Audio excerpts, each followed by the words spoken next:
Yo bande de radins!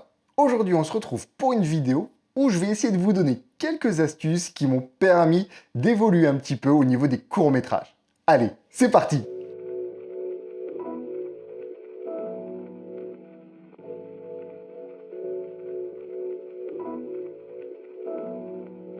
De 1. Conseil scénaristique. Première astuce, l'application Celt. C-E-L-T-X. C'est une application qui va vous servir à noter votre scénario sur votre portable, tout simplement. C'était un logiciel déjà avant qui est assez connu, assez répandu dans le domaine audiovisuel. Et ce qui est super, c'est de l'avoir sur son portable. Comme ça, moi, ça m'a permis, pendant l'écriture d'Argentique, de pouvoir écrire au fur et à mesure mon scénario sur le portable. Et surtout, ça va vous permettre d'avoir la structure d'un scénario. Surtout, vous allez pouvoir après l'exporter en PDF, directement l'imprimer si vous le désirez. Et quand vous allez parler à quelqu'un d'autre de votre scénario, eh ben c'est tout de suite bien d'avoir quelque chose qui va être carré. Au lieu d'arriver et puis d'être en mode « ouais, mon idée c'est nanana » et puis voilà, de pas trop savoir où on va en venir. Grâce à cette appli, au moins, vous avez un truc carré et ça c'est important. J'en arrive à mon premier vrai conseil, c'est justement de parler de votre scénario à quelqu'un d'extérieur. Alors, je sais que ça paraît être vraiment un conseil un petit peu bidon, mais c'est super important. Et alors pour ça, il faut parler de votre scénario alors à quelqu'un de bienveillant. C'est très important.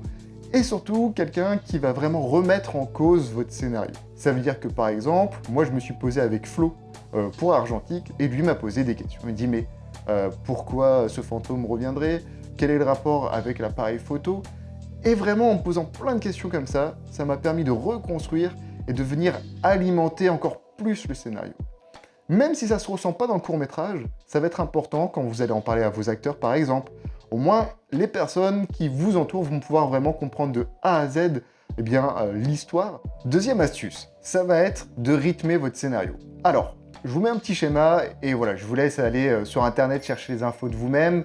Mais très rapidement, en fait, ce qu'il va avoir en général, c'est la scène d'exposition. Hein, c'est là où vous introduisez tout simplement votre personnage et vous commencez à mettre les enjeux de votre histoire.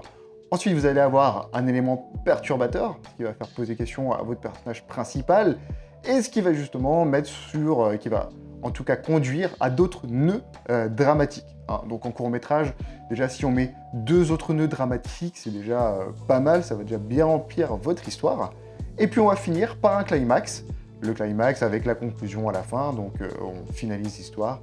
Et puis on fait généralement revenir son personnage au point A, tout simplement au point de départ. Hein. Donc le climax avec la conclusion, en fait c'est comme si c'était une espèce de boucle. Voilà, je vous laisse bien regarder tout ça, mais essayez de vous servir du petit schéma que je vous ai mis, ça va vous permettre au moins d'avoir une base sur laquelle travailler. Et n'oubliez pas, hein, le rythme d'un court-métrage, ça va pas être quelque chose de linéaire, mais ça va être quelque chose avec un peu ce système de montagne. Voilà, ça va monter, descendre, et vous allez pouvoir comme ça rythmer au mieux votre histoire. On passe à l'étape 2, conseil pour le tournage, on va dire en tout cas aide à la réalisation. Première chose à faire, c'est alors pas forcément faire un storyboard, mais au moins un découpage technique. Ou tout du moins une bribe de découpage technique. Alors pour ça, vous allez faire 3 choses importantes. Vous allez noter, si vous voulez, un plan large ou un gros plan, ou un plan moyen. Vous allez noter la stabilisation, trépied par exemple, stabilisateur électronique, travelling, votre moyen de stabilisation, et l'action du personnage. Par exemple, si on prend cette scène, là je veux un plan large, sur un travelling, où on va voir l'actrice principale en train de chercher dans la cave. Donc voilà, là ça c'est mon découpage technique et je procède comme ça. Et au moins le fait d'avoir cette feuille de route, ça va vous permettre de vous repérer directement. Vous êtes fatigué, vous regardez, hop, vous savez, c'est un gros plan en trépied de votre actrice qui est en train de manger et hop, vous savez ce que vous devez faire, c'est parti. Donc même si vous êtes cadré grâce à cette feuille, vous allez pouvoir vous laisser la possibilité quand même justement d'avoir des idées de dernière minute. Il faut savoir que sur Argentique, pour moi, les plus beaux plans sont des idées de dernière minute. Comme celui, par exemple, sous l'étagère où l'actrice découvre justement bien l'appareil photo. C'est une idée qu'on a eue 2 jours avant avec Flo et qu'on a mis du coup en place lors du tournage. Ou pareil, quand le coureur, le jogger passe devant l'actrice et qu'on a fait ça en un plan, ça, il faut savoir que c'est une idée qui était lors du tournage, voilà, où Flo m'a dit « Tiens, ça serait sympa qu'on le fasse en un plan » au lieu de le faire en séquencé. comme ce qui était prévu de base. Pendant votre tournage, il y a une chose qui est importante sur la feuille de route, on a dit, c'est le moyen de stabilisation. Aujourd'hui, c'est vraiment la mode des stabilisateurs électroniques et on a tendance, avec les gimbals, du coup, à faire tout avec une gimbal. Parce qu'en effet, ça fait tout plutôt bien. D'ailleurs, vous avez des plans stabilisés super, vous pouvez avoir un peu en mode travelling, vous pouvez faire du fixe, bref, ça fait tout.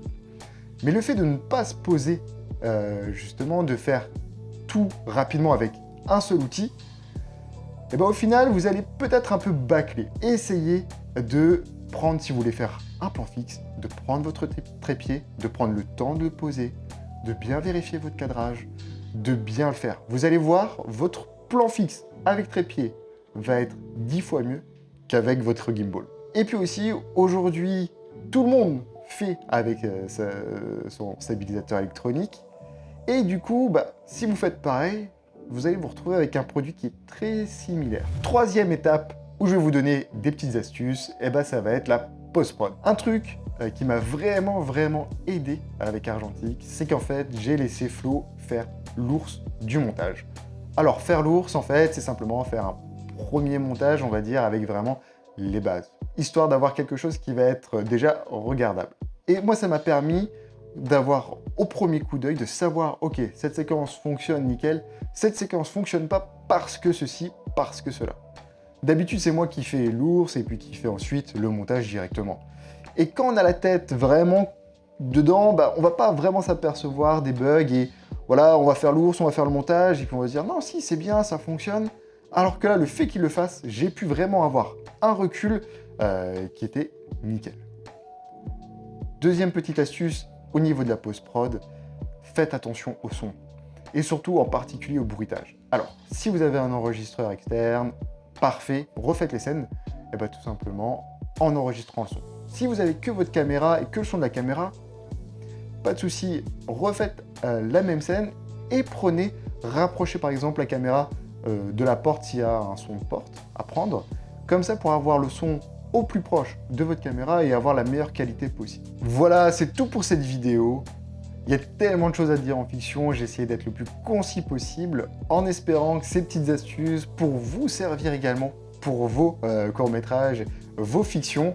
En tout cas, moi, depuis que je les mets en application, je sens vraiment que mes courts-métrages ont un petit level up par rapport à ce que j'ai pu faire avant. Donc voilà, j'espère que ça vous servira également. On se retrouve bientôt pour plein d'autres vidéos. Prenez soin de vous. Ciao!